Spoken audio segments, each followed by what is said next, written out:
Thanks for returning to Noir Alley. I'm your host, Eddie Muller. When I first learned of the legendary film we're showing today on Noir Alley, I wasn't even old enough to drink. I was around 15 in the early stages of my obsession with movies, and I'll admit a lot of that interest stemmed from an infatuation with actresses of the classic Hollywood era. I definitely had a thing for the bad girls like Gloria Graham, Marie Windsor, and Audrey Totter, sexy fixtures in what I'd come to know as film noir. Then one day, an older movie buff told me I hadn't seen nothing until I'd seen an actress named Ann Savage. In today's film, a grungy little B movie called Detour, made in 1945, Savage played a character known only as Vera, whom this guy promoted as the meanest woman in the history of the movies. Seeing as this was long before the advent of TCM, or even the invention of the video cassette recorder, there was no way to see Detour except to study the weekly TV guide and wait for it to show up on Movies Till Dawn or some other dead-of-night telecast. And that's exactly how I first experienced it. And dare I say, it may be the ideal way to absorb this strange, unsettling film, in a state where you're not quite sure whether you're watching it or dreaming it. So if you're barely awake right now, perfect. Detour was made at Poverty Row Studio PRC, which stood for Producers Releasing Corporation. Folks in Hollywood joked that it really meant pretty rotten crap. And the name was fairly accurate, at least until director Edgar G. Ulmer started working there. One of a number of talented directors who'd emigrated to Hollywood from Germany to escape the Third Reich, Ulmer had been blackballed at every major studio after having an affair with Shirley Castle, wife of director Max Alexander, whose uncle, Carl Laemmle, was chief at Universal, and saw to it that Ulmer was relegated to Poverty Row for the remainder of his filmmaking career. But he couldn't stop Ulmer from being a wildly creative director, even on the most meager budgets. In adapting Detour from Martin Smith's more expansive novel, Ulmer took the tale, which told parallel stories about Al Roberts and his girlfriend, Sue Harvey, and streamlined it into a nightmarish tale of one man's cross-country misadventure and how his life runs off the rails when he picks up Vera, the hitchhiking harpy from hell. Ann Savage and Tom Neal had previously made several pictures together when they were under contract at Columbia. For various reasons, both of them fell out of favor at the studio and both ended up at PRC, which in 1945 was like stumbling from the curb to the gutter. But amazingly, under Ulmer's inspired direction, working on a super short schedule and minuscule budget, Neal and Savage ended up making the film for which they are both remembered. Few films of this era got so much out of so little. Detour remains a touchstone for low-budget filmmakers, not only because of the resourcefulness Ulmer displays as a director, but because the film is unique in its use of an unreliable narrator relating, true or not, the tale of his downfall. Along with Arthur Ripley's The Chase, made the following year, this is the rare Hollywood film of the era that has the unsettling rhythms and what the hell is happening momentum of a genuine nightmare. Fasten your seatbelts and don't stop for strangers. From 1945, here is Detour.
here we are. I turned down here at the next block.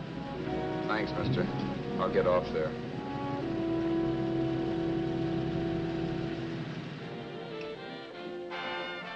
Want anything else? No. Hey, you. Me? Yeah, you.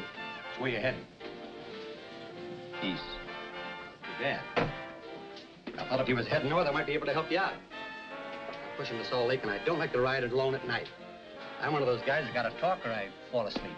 Oh, sure, you might. Your partner, he's got Lou to keep him company, but I ain't got nobody at all. Where you coming from? West. Yeah, sure, I know, but where, L.A.? Maybe. I got a cousin out in L.A. You don't say. Yeah, he's been out. You're not much of a talker, are you? My mother taught me never to speak to strangers. Oh, a wise guy. So what? Okay, okay, don't get sore. Just trying to be sociable, that's all. Hey, Glamorous. You change for a dime, will you?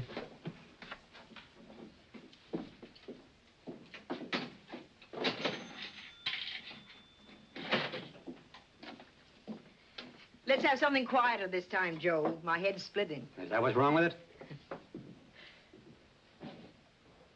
Done with your coffee? No. And don't rush me, will you?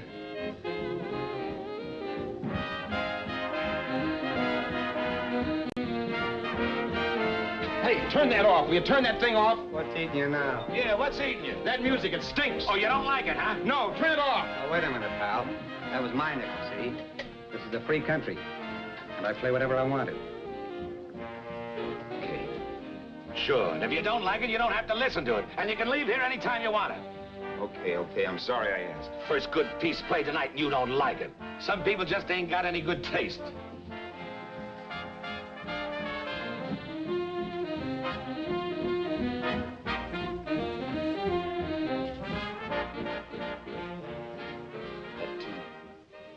That tune. Why was there always that rotten tune? Following me around, beating in my head, never letting up. Did you ever want to forget anything? Did you ever want to cut away a piece of your memory or blot it out? You can't, you know. No matter how hard you try. You can change the scenery, but sooner or later you'll get a whiff of perfume or somebody will say a certain phrase or maybe hum something. Then you're licked again. I can't believe that you're in love with me. I used to love that song once. So did the customers back in the old Break at Dawn club in New York. I can't remember a night when I didn't get at least 3 requests for it. Sue, she was always selling it too. Those were the days.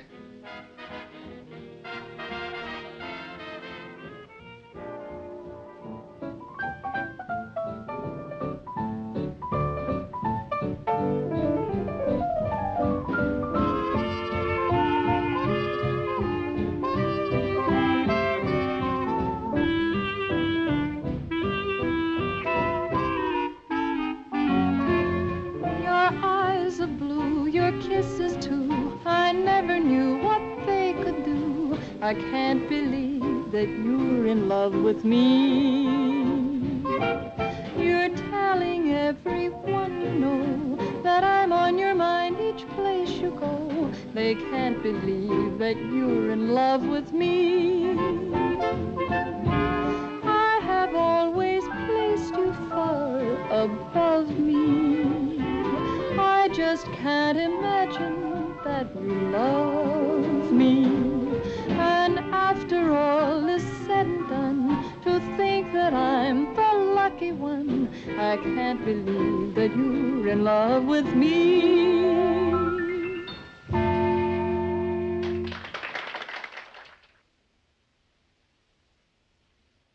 It wasn't much of a club, really. You know the kind. A joint where you could have a sandwich and a few drinks and run interference for your girl on the dance floor. I pounded the piano in there every night from 8 until the place closed up, which usually meant 4 in the morning. A good job as jobs went in those days. Then, too, there was Sue, who made working there a little like working in heaven. But how we felt about each other, well, there was nothing very unusual in that. I was an ordinary healthy guy, and she was an ordinary healthy girl. And when you add those two together, you get an ordinary healthy romance, which is the old story. Sure. But somehow, the most wonderful thing in the world.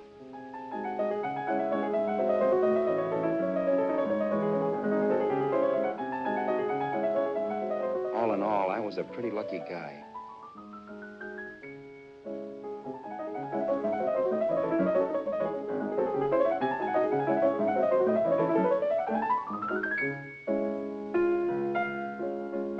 Mr. Paderewski, I presume.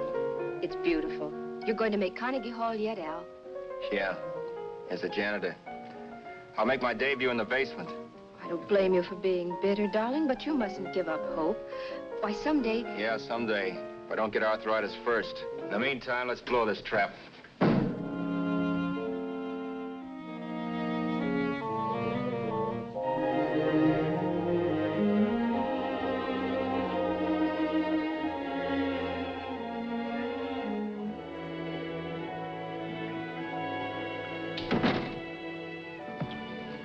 Like to get something to eat, hon? Oh, I don't think so, Al. I lose my appetite working in this flea bag. Let's go home. Okay. I can't stand much more of that dump. Did you see that drunk tonight trying to paw me? No, what drunk? Does it matter what drunk? Say, what's the matter with you tonight, darling? That's the third time you started to tell me something and then stopped. We shouldn't have any secrets from each other, Sue. Next week, we're going to make with the ring and the license. You and me will be a team. Yes, that's right. In the Bush League. I don't get you. We've been struck out. It's a funny way to talk, darling. Don't you want to marry me? Al, look, I love you. You know I do, and I want to marry you. But? But not now. Only after we've made good. Sunday, I'm going away. Oh, I know you'll think it's silly. That's why I hesitated to tell you. But I'm going to California. I want to try my luck in Hollywood. That's the most stupid thing I ever heard of. Don't you know millions of people go out there every year and wind up polishing cuspidors? I thought you had better sense. You sound as if you don't think I have any talent. That has nothing to do with it. I'll make out all right. Maybe. But what about me? Doesn't it mean anything to you that you're busting up all our plans? We may not see each other for years? It won't be that long. I thought you loved me. I do. You know I do. Well, here we are. Al. Al, why can't you see my side of it? I'm young. We both are, and we've got all the time in the world to settle down. Really, darling, what I'm doing is the only sane thing to do. I hate the thought of being so far away from you, but we'll be together again someday. Maybe you'll decide to come out too later on. So long. Al, aren't you going to kiss me goodnight? Sure. Why not? Good night.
Say, Roberts, you hit the jackpot this time. $10. Thanks.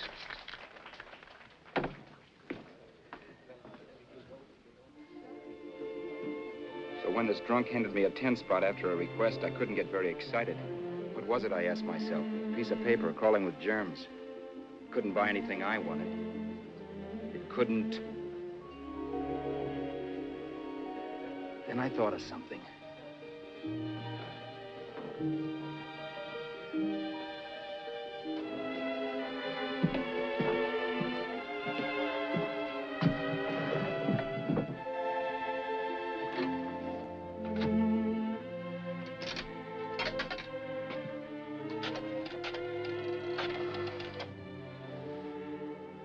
Long distance.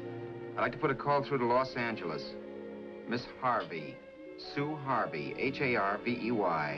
The number is Crestview 65723.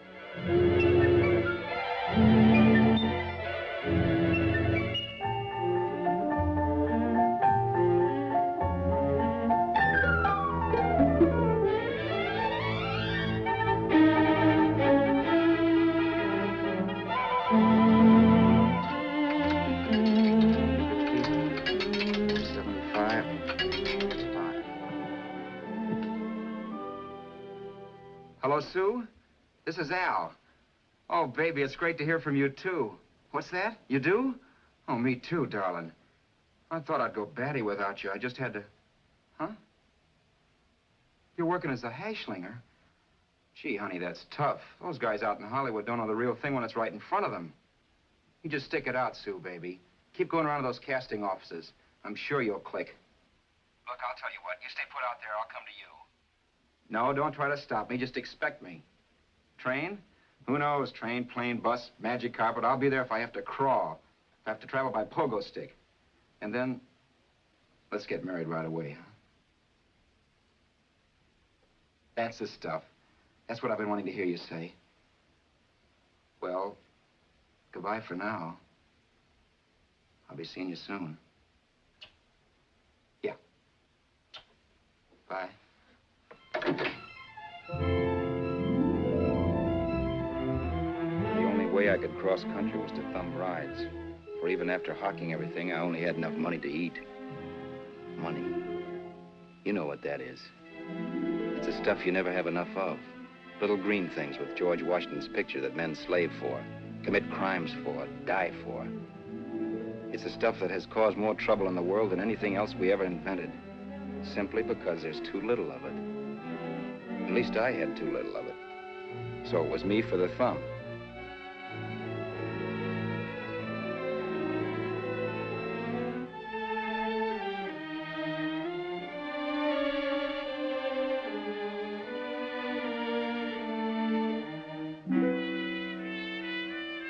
Ever done any hitchhiking?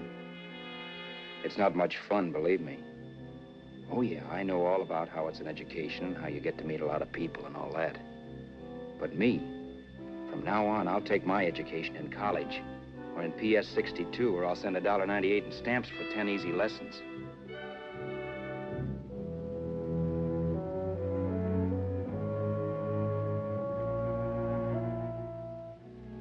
Thumbing rides may save you bus fare, but it's dangerous. You never know what's in store for you when you hear the squeal of brakes. If only I'd known what I was getting into that day in Arizona. Here, throw that in the back seat. Okay, let's go. Make sure that door is closed.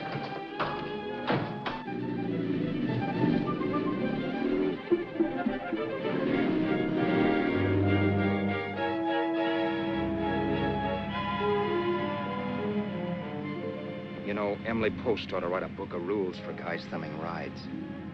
Because as it is now, you never know what's right and what's wrong. We rode along for a little while, neither one of us saying anything. I was glad of that. I never know what to say to strange people driving cars. Then, too, you can never tell if a guy wants to talk. A lot of rides have been cut short because of a big mouth. So I kept my mouth shut until he started opening up. Hand me that little box in the compartment, will you, pal? Hold the wheel, will you?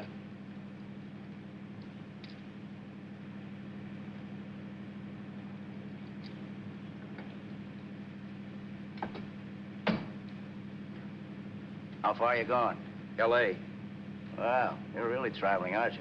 Yeah, but I don't expect to make it for a couple of years at the rate I've been promoting rides. Not much luck, huh? Sure, all bad. Not many people stop for a guy these days. Afraid of a stick-up, maybe. Well, you can't blame them. Where you coming from? New York? Well, New York. You're in luck this time. I'm going all the way. Right through to Los Angeles. You drive a car? Sure. Whenever you're tired, let me know. I'll holler. I guess at least an hour passed before I noticed those deep scratches in his right hand. They were wicked. 3 puffy red lines about 1/4 of an inch apart. He must have seen me looking at them because he said, Beauties, aren't they? They're gonna be scars someday. What an animal. Whatever it was, it must have been pretty big and vicious to have done that. Right on both counts, New York. I was tussling with the most dangerous animal in the world. A woman. She must have been Tarzan's mate. Looks like you lost the bout. Certainly wasn't a draw. You know, there ought to be a law against dames with claws. Yeah. I tossed her out of the car in her ear. Was I wrong? Give a lift to a tomato, you expect her to be nice, don't you? Yeah.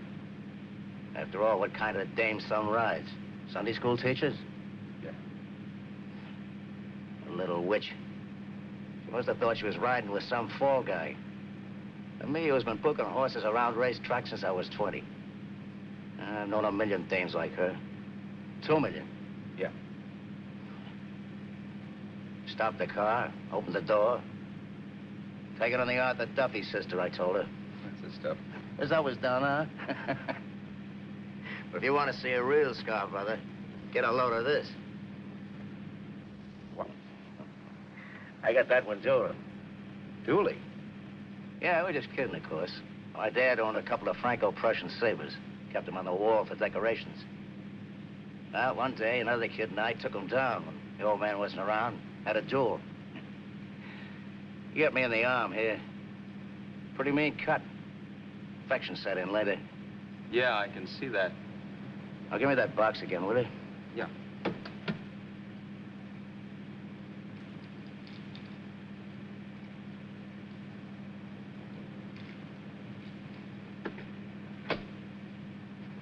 Pain made me lose my head, I guess. Began slashing. Before I knew it, I'd put the other kid's eye out. That was tough. Well, it was just an accident, of course. But you know how kids are. I got scared, decided I was going to run away from home. Old man almost caught me when I was packing my duds. The bloody rag I had wrapped around my wrist hadn't caught his attention. You've seen the bundle for sure. But I beat it when he was phoning for a doctor. That was 15, 16 years ago. I haven't been home since. Pull in there for a bite or something, huh? a bite or something. Brother, was I hungry. I hadn't had anything in my stomach for hours. Yet even with that gnawing in the pit of my belly, I didn't want to be in too big a rush to put on the feed bag. First, I had to make sure this guy knew the score. If I got him down on me, it was goodbye ticket to Hollywood. I'll wait out here for you, mister. If it's the money, don't worry about paying for it. This time it's on me. Well, that's white of you, Mr. Haskell, think nothing of it. You make your first million, maybe you can do the same for me. Come on, New York. I gotta make the West Coast by Wednesday. There's a horse running at Santa Anita named Parrot Bicycle. Means dough to me if I'm on him. We'll make it all right. He did most of the talking during the half hour we were in the place. I ate. He rambled on about his old man, whom we hadn't heard from since he ran away as a kid. Now he happened to become a bookie. And then all about how he got rooked in Miami. One race, 38 grand. They cleaned out my book. How do you like that? That was tough luck. Yeah, and I'm supposed to be the smart guy. Well, you just wait. I'm going back to Florida next season with all kinds of jack. And you watch those stinkers run for cover. Want anything else? No, thanks. I've had plenty.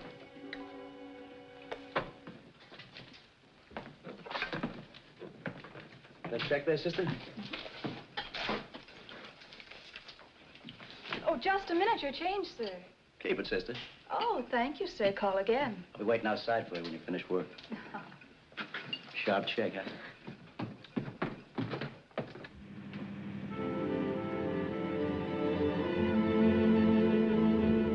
I drove all that night while Haskell slept like a log.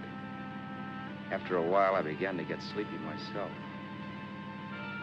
I was happy, though. Soon I'd be with Sue again. The long trip was practically over, and there'd be no more hoofing it down the concrete. I began to think of the future, which couldn't have been brighter if I'd embroidered it with neon lights. It was nice to think of Sue shooting to the top. It's amazing what a full belly can do to your imagination. Your eyes are blue, your kisses too. I never knew what they could do. I can't believe that you're in love with me. You're telling everyone you know I'm on your mind each place you go. I can't believe that you're in love with me.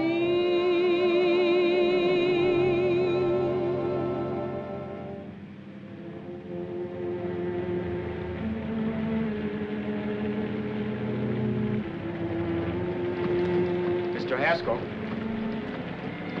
Mr. Haskell. Mr. Haskell, wake up. It's raining. Don't you think we ought to stop and put up the top?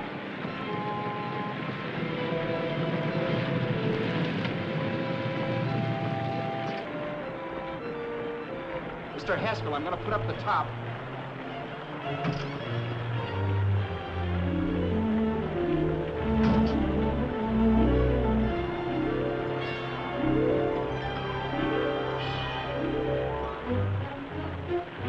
Until then, I'd done things my way. But from then on, something else stepped in and shunted me off to a different destination than the one I had picked for myself. For when I pulled open that door... Mr. Haskell, what's the matter? Are you hurt? Are you hurt, Mr. Haskell? Start your sermon. I'll listen to it. But I know what you're going to hand me even before you open your mouths. You're going to tell me you don't believe my story of how Haskell died and give me that don't make me laugh expression on your smug faces. I saw at once he was dead, and I was in for it. Who would believe he fell out of the car? Why, if Haskell came too, which of course he couldn't, even he would swear I conked him over the head for his dough. Yes, I was in for it. Instinct told me to run, but then I realized it was hopeless. There were lots of people back down the road who could identify me. That gas station guy and the waitress. I would be in a worse spot then, trying to explain why I beat it. The next possibility was to sit tight and tell the truth when the cops came. But that would be crazy. They'd laugh at the truth. And I'd have my head in a noose. So what else was there to do but hide the body and get away in the car? I couldn't leave the car there with him in the gully. That would be like erecting a tombstone.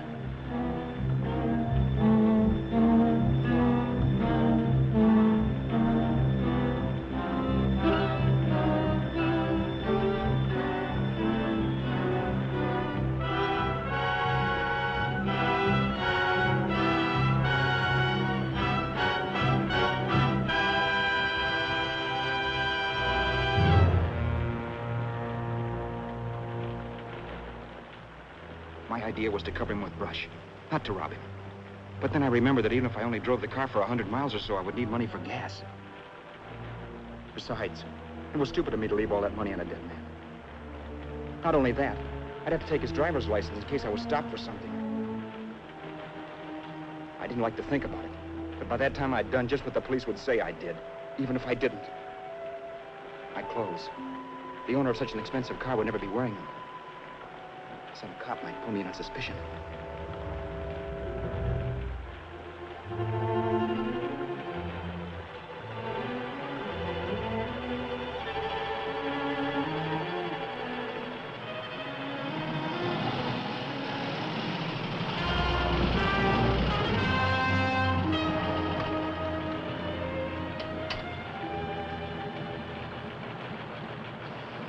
Hey, you, this your car? Don't you know better than to leave a car with the wheels halfway in the middle of the road? That's the way accidents happen. I'm sorry, officer. I was just putting up my top. I didn't think. Well, the next time, think. I'll let you go now, but watch your step in the future. I know that's a lonely stretch, but cars come by here once in a while, and we have plenty of crack-ups. Thanks, officer.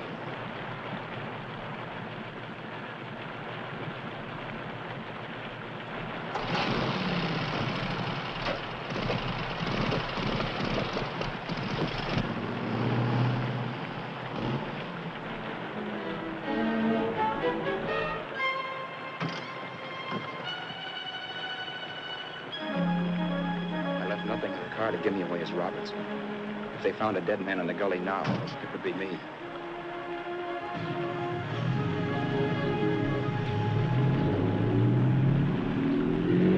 As I drove off, it was still raining. The drops streaked down the windshield like tears. I kept imagining I was being followed and that I could hear sirens back in the distance. Just how long it took me to cover the 60-odd miles to the California state line, I don't know. I lost all track of time. But the rain had stopped and the sun was up when I pulled up to the inspection station. Hello? Carrying any fruits or vegetables? No. Any livestock or poultry? No. I'd like to see your registration and driver's license, please. Anything in the baggage compartment? Just baggage. Charles Haskell, Jr., age 30, brown eyes, dark hair. Identifying marks, none. Are you Charles Haskell, Jr.? Yes.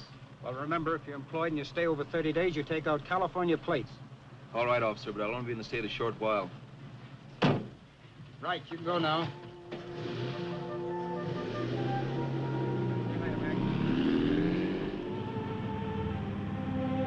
Drive any farther without some sleep. Cops or no cops. I knew I had to hit the hay and hit it hard. I was dead tired.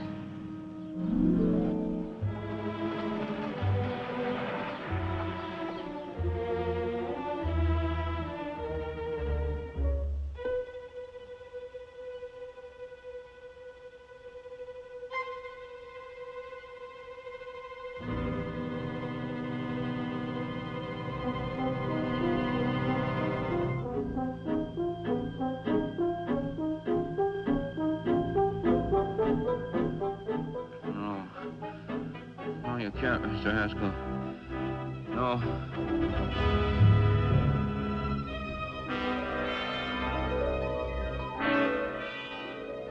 Mr. Haskell, you can't die. I think I did it. No, Mr. Haskell. No. No.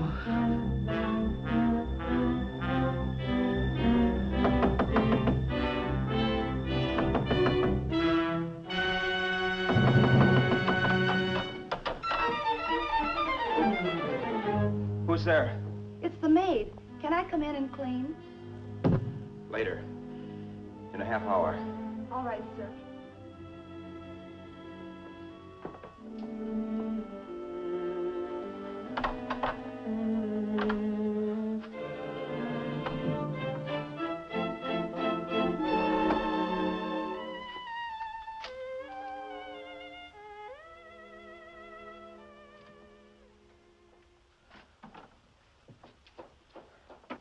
There was no time to lose. Every minute I had to be Charles Haskell was dangerous. And I'd have to be Charles Haskell until I got to some city where I could leave the car and be swallowed up.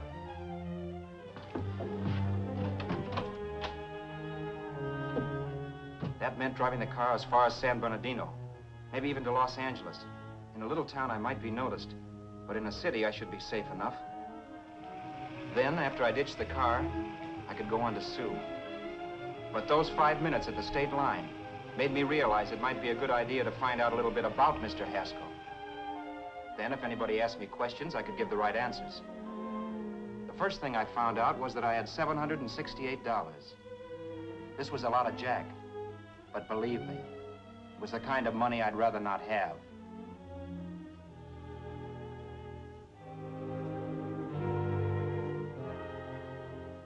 And then I found out from a letter Haskell was carting around in his bag that he wasn't the open-handed, easygoing big shot who went around buying dinners for strange hitchhikers. Before I got done reading it, I saw him more as a chiseler. It was written to his old man in California, the one he hadn't seen in so many years. In it, Haskell posed as a salesman of hymnals, of all things. It was easy to see where Haskell expected to raise a new stake for his book in Miami by rooking his old man. That was about all I found out from his effects, and it was enough. I told myself, maybe old man Haskell was lucky his son kicked off. He would never know it, but it saved him from taking a flyer in Sacred Literature Preferred.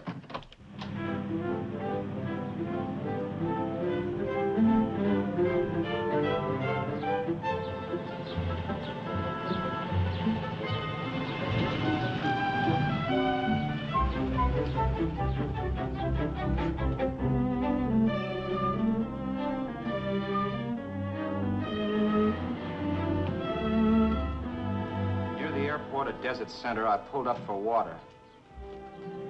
There was a woman. Hey, you! Come on if you want to ride.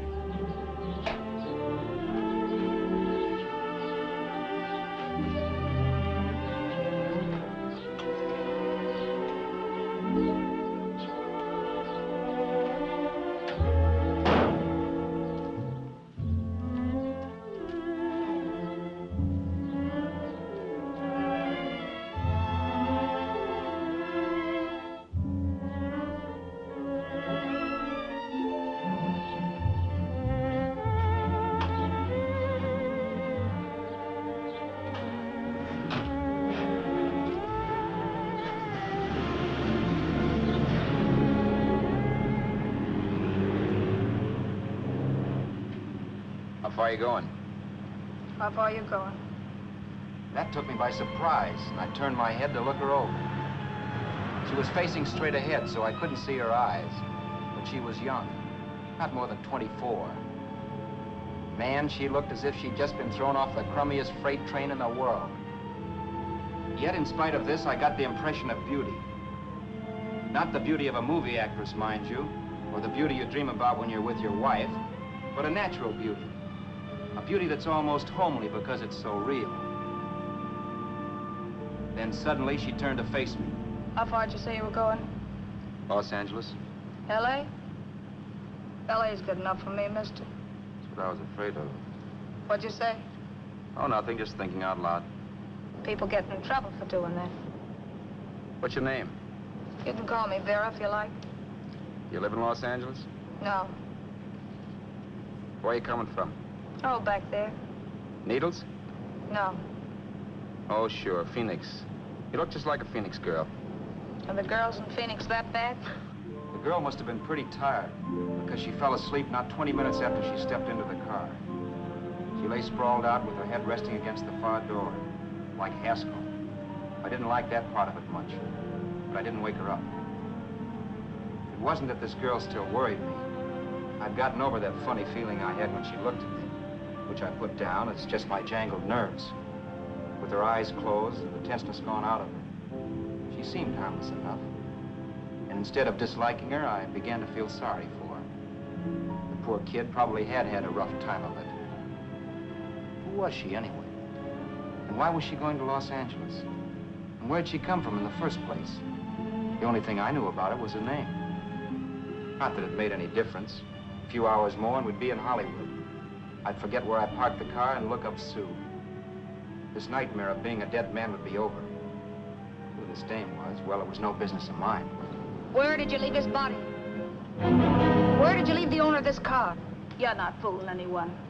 This buggy belongs to a guy named Haskell. That's not you, mister. You're out of your mind. That's my name, Charles Haskell. I can prove it. It's my driver's Save license. yourself the trouble, mister. Having Haskell's wallet only makes it worse. It just so happens I rode with Charlie Haskell, all the way from Louisiana. He picked me up outside of Shreveport. You rode? You heard me. Then it all came back to me. All the talk about dueling and scars and scratches. There was no doubt about it. Vera must be the woman Haskell had mentioned. She must have passed me while I slept. Well, I'm waiting. My goose was cooked. She had me. That Haskell guy wasn't dead yet. He wasn't stretched out stiff and cold in any Arizona gully. He was sitting right there in the car, laughing like mad while he haunted me. Well? There was nothing I could say. It was her move. Vera, whatever her name was. It was just my luck picking her up on the road. It couldn't have been Helen, or Mary, or Evelyn, or Ruth. It had to be the very last person I should ever have met. That's life. Whichever way you turn, fate sticks out a foot to trip you.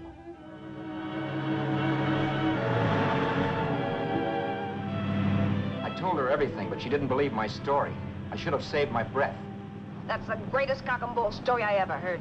So he fell out of his car. Say, who do you think you're talking to, a hick? Listen, mister, I've been around, and I know a wrong guy when I see one. What'd you do, kiss him with a wrench? Now, wait a minute. What I told you was true. You see, that's why I had to do it. You think I killed him. Well, the cops would have thought so, too. Yeah, well, maybe they still think so. What makes you so sure I'll shut up about this? Vera, I'm innocent. Give me a break, will you? It won't do me any good having you pinched. The cops are no friends of mine. Now, if there was a reward, but there isn't. Thanks. Don't thank me yet. I'm not through with you by a long shot. Let's see that roll.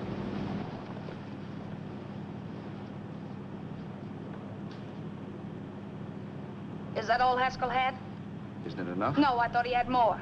Not that I know of. You can search me. You think I'm holding out on you? Well, maybe I will at that. He told me he was going to bet $3,000 on a horse named Paradisical on Wednesday at Santa Anita. He was stringing you along. He meant 300. Maybe. Sure, $3, 300. He was a piece of cheese, a big blowhard. Listen, mister, don't try and tell me anything about Charlie Haskell. Remember, I knew him better than you did. Okay, then you knew he was a four-flusher. That explains the $3 bet. I'm not so sure he didn't have that $3,000. Why should I believe you? You got all the earmarks of a cheap crook. Now, wait a minute. Shut up. You're a cheap crook and you killed him. For 2 cents, I'd change my mind and turn you in. I don't like you. All right.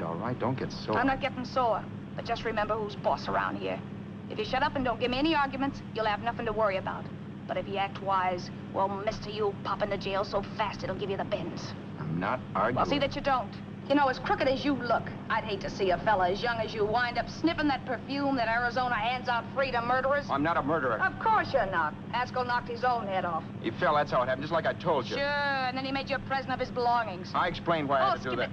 Doesn't make a difference one way or another. I'm not a mourner. I liked Haskell even less than I like you. Yeah, I saw what you did to him. What do you mean?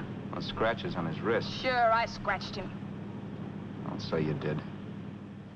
So your idea was to drive the car a little way, maybe into San Bernardino, and then leave it. You weren't gonna sell it? Sell it? You think I'm crazy? Somebody else's car? See, all I want to do is leave it somewhere and forget I ever saw it. Not only don't you have any scruples, you don't have any brains. I don't get you.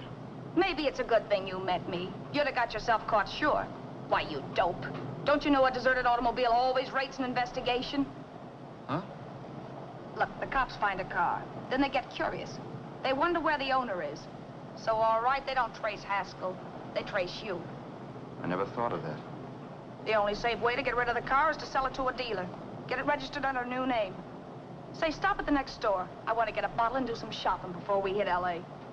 Okay. As soon as we find a place, I'll drop you off and pick you up later. Nothing doing. You're coming in, too. From now on, you and I are like the Siamese twins. Have it your way, but I don't get the point. The point is, I don't want you to get lost. I'm not going to beat it if that's what you're afraid of. I'll say you're not. Well, I'm going to see that you sell this car so you don't get caught. Thanks. Of course, your interest wouldn't be financial, would it? You wouldn't want a small percentage of the profits. Well, now that you insist, how can I refuse? 100% will do. Fine. I'm relieved. I thought for a moment you were going to take it all. I don't want to be a hog. A few hours later, we were in Hollywood. I was recognizing places Sue had written about. It struck me that far from being at the end of the trip, there was a greater distance between Sue and me than when I started out. Vera wasn't kidding with that Siamese twins crack. She rented a little apartment as Mrs. Charles Haskell. When I objected to this, she explained that it was on account of the car. A dealer might think something was funny if he called and found we were using different names.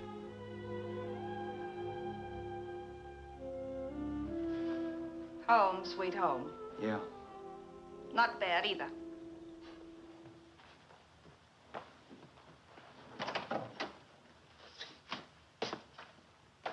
case there's any doubt in your mind, I'll take the bedroom. Yeah. Sure is stuffy in here.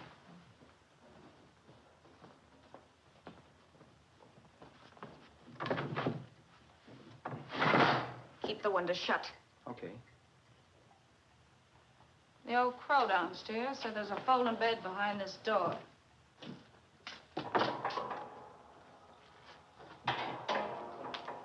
You know how to work it? I invented it. Some joint. One can't have everything.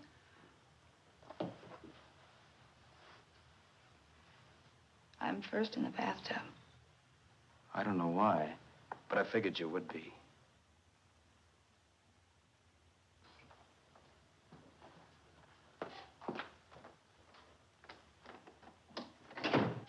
Boy, oh boy. It sure feels good to be clean again. I must be 10 pounds lighter. You must be. Well, hitching rides isn't exactly the way you keep your schoolgirl complexion. I wish that guy with the sax would give up. Gets on my nerves. Forget it. Have a drink. Aren't you afraid I might take you up on it? If I didn't want to give you a drink, I wouldn't have offered it. Why be a sorehead, Roberts? You got yourself into this thing. You should be grateful I'm not turning you in. Why, if I wasn't regular, you'd be in the pen this minute, being photographed, fingerprinted, and being pushed around by the cops. So cheer up. Get rid of that long puss. Or is your conscience bothering you?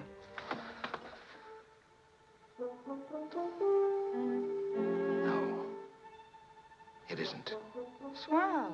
That's the spirit. He's dead and no woman around to bring him back.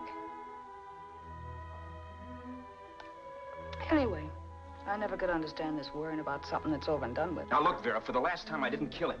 Haskell was a sick man. Maybe he was dead before he fell out of the car. I don't know. Sure. He died of old age. All right. So if it'll make you sociable, you didn't kill him.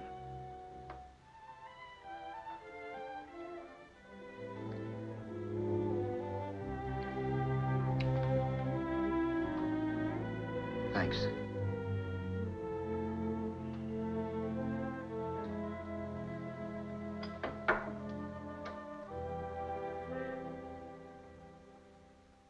We're out of liquor, Roberts.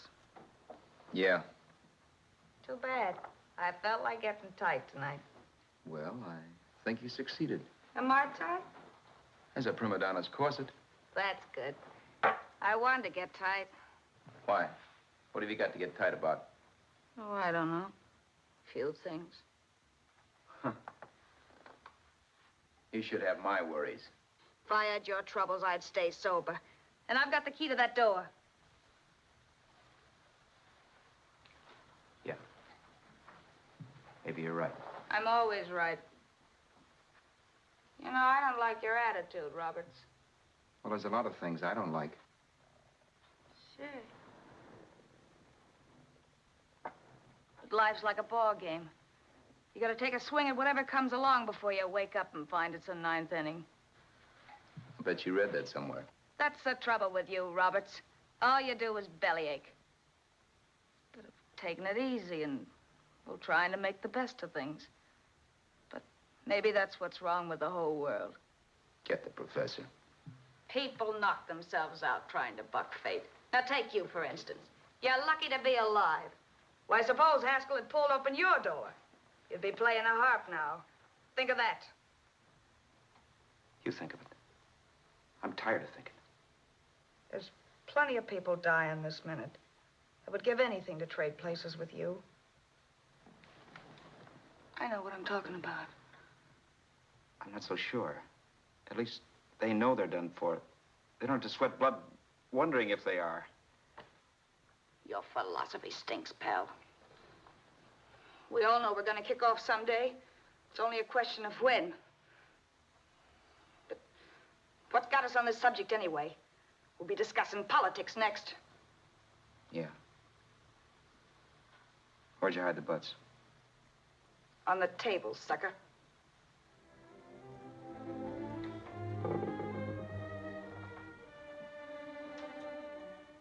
We bored each other with conversation for a couple of hours longer.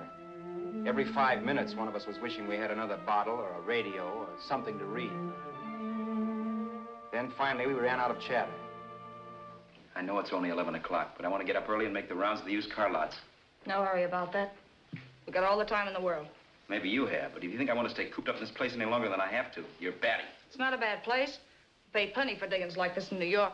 I wouldn't like it if it was the Ritz.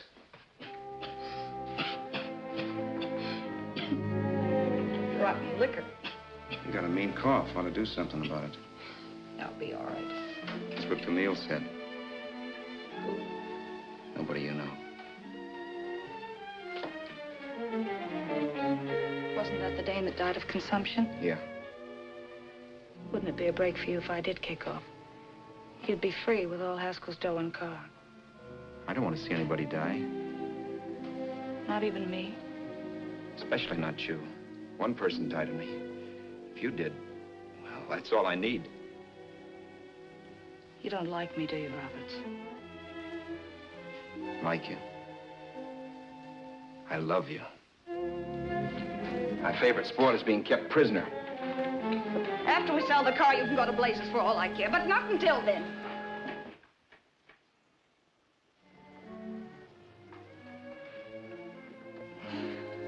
I'm going to bed.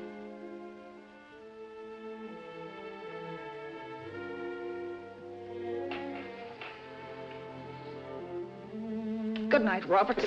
Don't try and sneak away during the night. All the doors are locked. Anyway, if I find you gone in the morning, I'll notify the police. They'll pick you up. Don't worry, I know when I'm in a spot.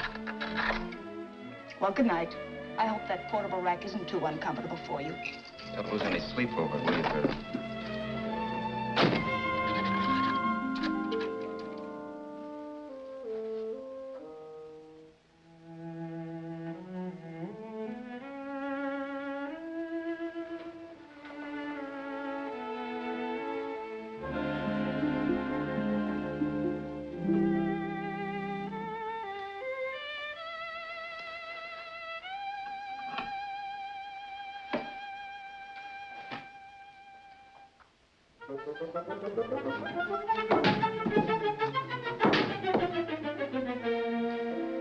Crestview.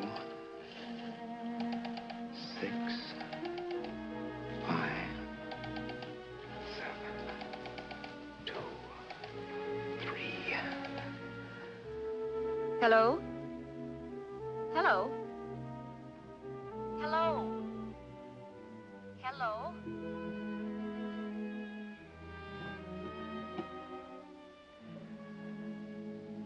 No. Not yet, darling. Tomorrow. Maybe. If this were fiction, I would fall in love with Vera, marry her, and make a respectable woman of her. Or else she'd make some supreme Class A sacrifice for me and die. Sue and I would bawl a little over her grave and make some crack about there's good in all of us. But Vera, unfortunately, was just as rotten in the morning as she'd been the night before. All right, I'm coming. Look, Vera, it's almost noon. So what? The dealers will be there all day. I'll be there all year, too, but that doesn't mean I'm going to wait that long. Shut up. You're making noises like a husband. Well, do I rate a whistle? You sure do, but let's go. Let's go, let's go. I spent $85 and 2 hours preparing bait, and all you can say is let's go. Come on.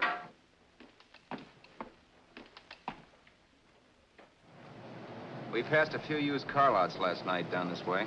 What do you think we can get for this heap? I don't know. Plenty. You just let me handle everything. Think we can get $2,000? I don't know, but don't worry. I'll squeeze as much out of this guy as I can. If I let it go cheap without a fight, he might think we've stolen the car. And listen, don't make any slips and call me Roberts. That'll cook us. I don't need you to tell me that. You better just sit by and keep your mouth closed. Remember, we're both in the soup if anything happens. Forget it and drive. You're my wife, Vera Haskell. Look, After the deal's closed, let's go back to that place on Hollywood Boulevard where I saw the fur jacket. I want to buy it. After the deal's closed, I'm saying goodbye to you. That's right, I forgot. I guess I'm getting kind of used to you. Well, that's a habit you could start breaking. Let's try this place in the middle of the block.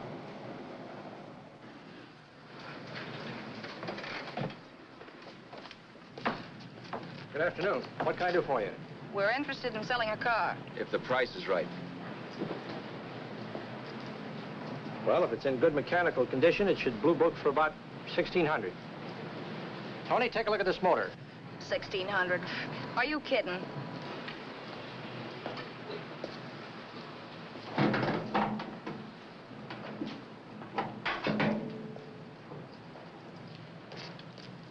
Well, maybe $1,850. Before I let it go for $1,850, I'll wreck it and collect the insurance first.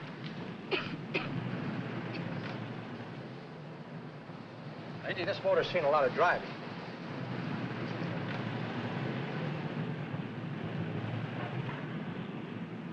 Well, the mechanic inspected the car. We haggled. At last, when we were all worn out, we hit a compromise. His price. Okay, it's a deal. All right, come in. We'll sign the papers. I have the ownership papers right here with me. Look, Vera, in the meantime, will you clean out the dash compartment? There may be some stuff in it. All right, darling. 1,850 bucks. That dirty crook.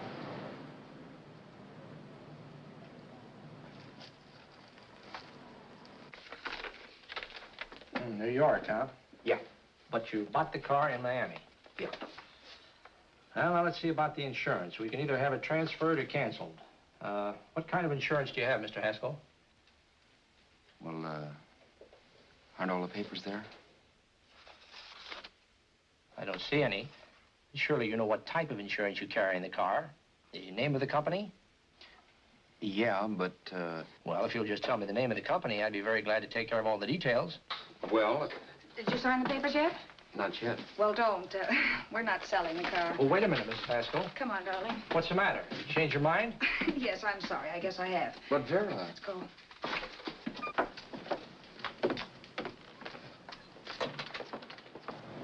You got me out of a tight spot, Vera. But I still don't understand all this. You will in a minute. I almost threw away a gold mine. 1850 isn't to be sneezed at. The car doesn't book for as much as I thought. We're not selling the car. You want to keep it. Now, wait a minute, Vera. You said yourself I wouldn't be safe until the car was in someone else's name. I'd like to be free of this mess when I go. That's just it, Roberts. You're not going. There's a drive-in at the next corner. Pull in there and we'll get a bite to eat. And I'll explain. What is this, another one of your brilliant ideas?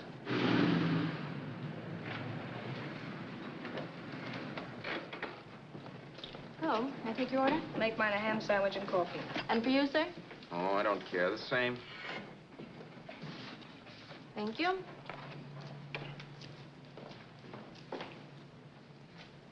Get this, Vera. I've been pretty patient so far. I've done everything you asked me to do, but no more. Shut up. You've taken Haskell's money. And you can have the dough we get from selling the car. But you're not going to keep me a prisoner. It's a good thing I bought the paper. Take a look at that. Vera, I'm in no mood. Read that.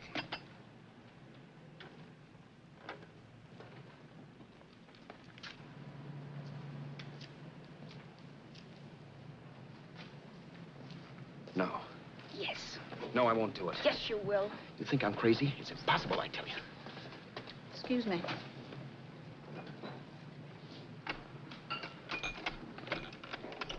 Blow the horn when you're through. No one could possibly get away with an act like that. It'd be wise to me in a minute. Don't be yellow. You look enough like him. The same coloring and the same build.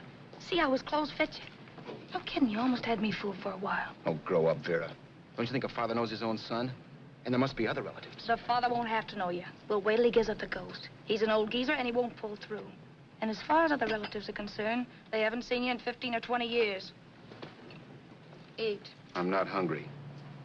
And I won't do it. It's not as tough as it sounds. Remember, you've got all kinds of identification. His car, letters, license. I could never get away with it. It's the stupidest thing I've ever heard. The old boy has scads of dough. Look in the paper there. Personal fortune assessed at over 15 million. He'll leave plenty, I tell you. Maybe he cut off his son. How do we know? It's out, Vera. I won't have anything to do with it. I think you will. Look, Vera, I'll do anything within reason. But not that. So forget it. Find yourself another stooge. You sap. You'll be fixed for the rest of your life as Charlie Haskell. You can take your inheritance and go away. No more worrying about the rent, no sweating, scheming, wondering where your next meal's coming from. Think about that, Roberts. Vera, please, you're talking too loud. On this, I'm splitting 50-50 with you. Sure, why not? We're both alike, both born in the same gutter. Now, take it easy, Vera. There's people around here. You don't know what you're talking about. We'll wait till we read that old man Haskell's dead. And you show up. Like you read in New York that he was sick. No. Suppose he doesn't die. He will. I know he will. Something tells me. But as much as I insisted I would have no part of her scheme, Vera was taking it for granted I would. Neither of us had our mind on the cards as we played that night. I knew we were just trying to kill time between newspaper editions. This was a death watch for Vera. Maybe it was for me, too. Don't you realize if I'm caught, they'll want to know where I got the car and stuff, and they'll have me on a murder charge. If you're smart, you won't get caught. I knocked with 7. And if I'm caught, don't you realize you'll be out, too? 18 points, that gives me 30. How will I be out? You'll be out $1,850 we would have gotten on the car. Really, Vera, you'd be an awful chump if you threw away all that dough on a dizzy long shot. Let me sell the bus tomorrow. With the money it'll bring and what you've already got, a clever kid like you can run it up in no time. Then we'd both be in the clear. I'll be in the clear anyway. Maybe. Maybe. But if I got caught, I'd get good and sort you, you know. You mean you'd squeal? Oh, no, not squeal exactly. Never mind what you meant. Even if you did tell the cops I was in on it with you, what could they do to me? They might give me the same medicine they gave you. Yeah. A rope. But I'm on my way anyhow. All they'll be doing will be rushing it. All right. But think of the $1,850 you'd lose. You'd kick yourself along the block if you ever let it get away from you. I'll take the chance. Want another drink? You're being a goon. That's the way people wind up behind the 8 ball. Once they get a few dollars, they become greedy and want more. My. Caesar. Who? You know that Roman general? He got his for being greedy. He wasn't satisfied, so the final wind-up was he took the count. A couple of days ago, you didn't have a dime. Why, you were so broke you couldn't pay cash for a postage stamp. Now you've got almost $700 with $1,850 in the offing. Take my advice. Don't try for more. I'm tired of this game. Let's have some blackjack. Play solitaire. Okay, I will if that's the way you feel about it. That's the way I feel about it. Getting sore and throwing things won't help much, Roberts. I'm really doing you a favor. I help you out of a jam by keeping my mouth shut. I show you how to make some soft money. And what thanks do I get? Thanks. Sure. Or would you rather call the cops and tell them you killed the man and stole his money? I didn't kill anybody. Yes, you did. No, I didn't. You know I didn't. All right, then. Suppose I call the cops. If you're innocent, what do you got to be scared of? Okay. Call him, you mutt. Go ahead and call him. See if I care. At least they'll give me a square deal. You want me to call them? You heard me. But I'm warning you. If I'm pinched, I'll swear you were in on it. I'll say that you helped me. If I fry, I'll get even with you. You wouldn't dare. You didn't. Yeah? Then try it and see. Call him. Yeah. Okay, I will.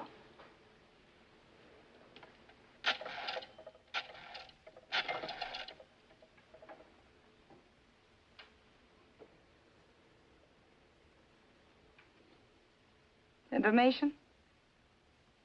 I want the number at the Hollywood police station.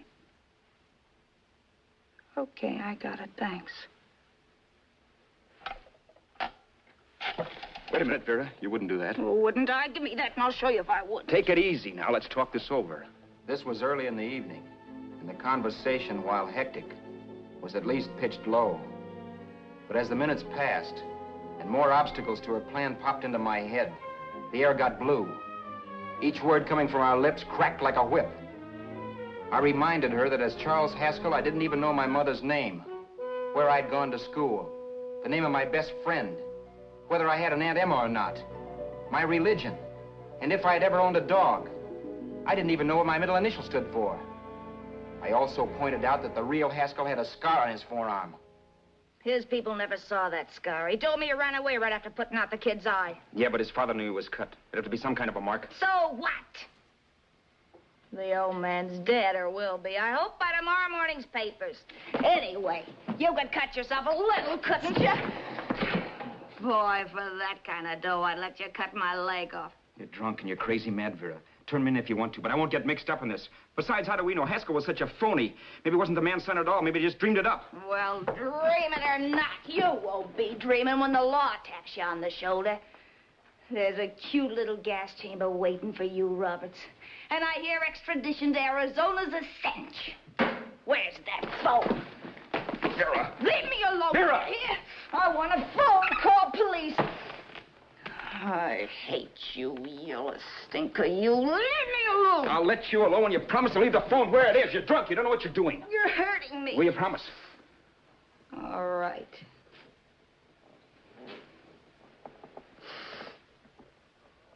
You hurt me. I'm sorry, but...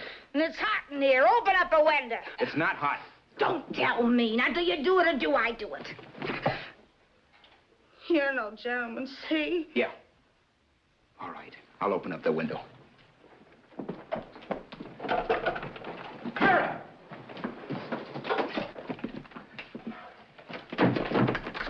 Vera, open the door. Please open the door. Vera, open the door. Don't use the phone. Listen to me. I don't like you, Roberts. You're no gentleman, see? You hurt my hand, and I'm going to get even with you. If you don't open the door, I'm going to kick it down, Vera. Vera, don't call the cops. Listen to me. I'll do anything you say. Vera, let me in. I'll break the phone.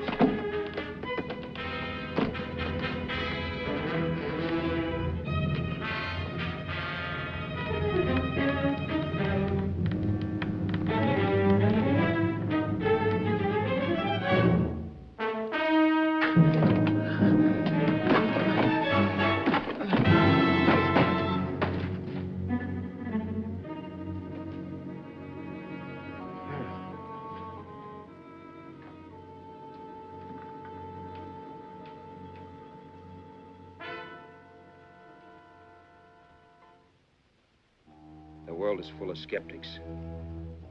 I know. I'm one myself. In the Haskell business, how many of you would believe he fell out of the car? And now, after killing Vera without really meaning to do it, how many of you would believe it wasn't premeditated? In a jury room, every last man of you would go down shouting that she had me over a barrel and my only out was force. The room was still. So quiet that for a while I wondered if I had suddenly gone deaf. It was pure fear, of course. And I was hysterical. But without making a sound. Vera was dead. And I was her murderer. Murderer. What an awful word that is. But I'd become one. I'd better not get caught. What evidence there was around the place had to be destroyed. And from the looks of things, there was plenty. Looking around the room at things we'd bought was like looking into the faces of 100 people who'd seen us together and who remembered me. This was the kind of testimony I couldn't rub out. No. I could burn clothes and hide bottles for the next 5 years. There'd always be witnesses. The landlady, for one. She could identify me. The car dealer, the waitress in the drive-in, the girl in the dress shop, and that guy in the liquor store. They could all identify me. I was cooked. Done for. I had to get out of there. While once I'd remained beside a dead body, planning carefully how to avoid being accused of killing him, this time I couldn't. This time I was guilty. Knew it. Felt it. I was like a guy suffering from shock. Things were whirling around in my head. I couldn't make myself think right. All I could think of was the guy with the saxophone and what he was playing. It wasn't a love song anymore. It was a dirge.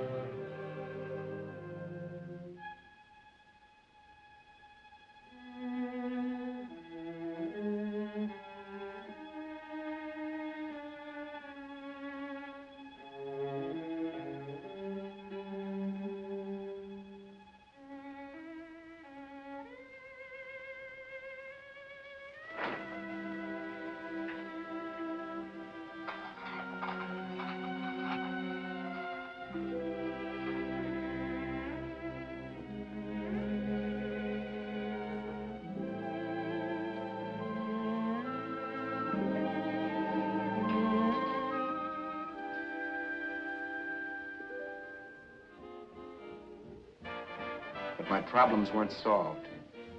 I had to stay away from New York for all time. Because Al Roberts was listed as dead and had to stay dead. And I could never go back to Hollywood. Someone might recognize me as Haskell. Then, too, there was Sue. I could never go to her with a thing like this hanging over my head. All I could do was pray she'd be happy.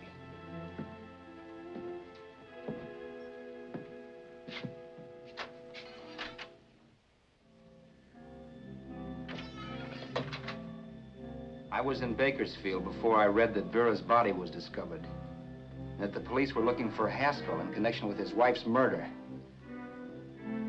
Isn't that a laugh? Haskell got me into this mess, and Haskell was getting me out of it. The police were searching for a dead man.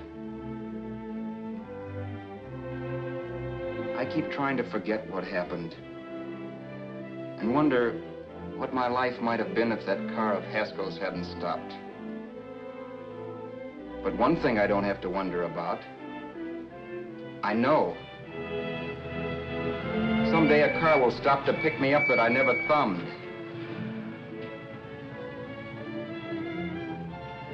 Yes.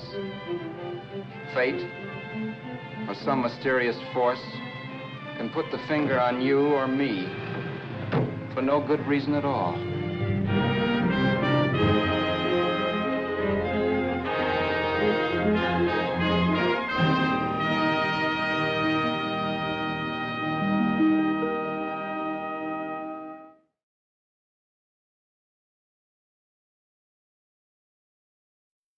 I met Ann Savage almost 20 years ago. We were introduced by Ariane Ulmer Sipes, the daughter of Detour's director. I wanted to include Ann's amazing life story in my book, Dark City Dames, The Wicked Women of Film Noir, in which I profiled 6 actresses, all synonymous with my favorite film genre. Some of these women, like Jane Greer and Audrey Totter, were nothing like the femme fatales they played on screen. I'd be lying, however, if I didn't admit that there was more than a little bit of Vera in Ann Savage. Here's a quick story. Ann and I met for lunch in Hollywood to discuss if she would be open enough about her life to be part of this project. For several hours, she sketched out the highs and lows of her remarkable story. Then she invited me back to her apartment just off Sunset Boulevard. We had a couple of cocktails, she showed me some of her cherished mementos, and just before I was about to leave, she took me by the arm and said, "Eddie, please come into my bedroom." Well, I followed her in, and suddenly she surprised me by saying, "I want to show you something. Get down on your knees." Now, trust me, when Ann told you to do something, you did it. Then she said, "Look under the bed." And there on the floor, laid out on a big bath towel, was Ann's personal arsenal, clean as a whistle and freshly oiled, a pair of handguns, a hunting rifle, and a shotgun. She looked down at me and said, "Okay, I'll do the book with you, and now you know better than to cross me." You sack. You'll be fixed for the rest of your life as Charlie Haskell. You can take your inheritance and go away. No more worrying about the rent, no sweating, scheming, wondering where your next meal's coming from. Think about that, Robert. This week's viewer question comes from Bob Gorman, and it's a bit of a strange one.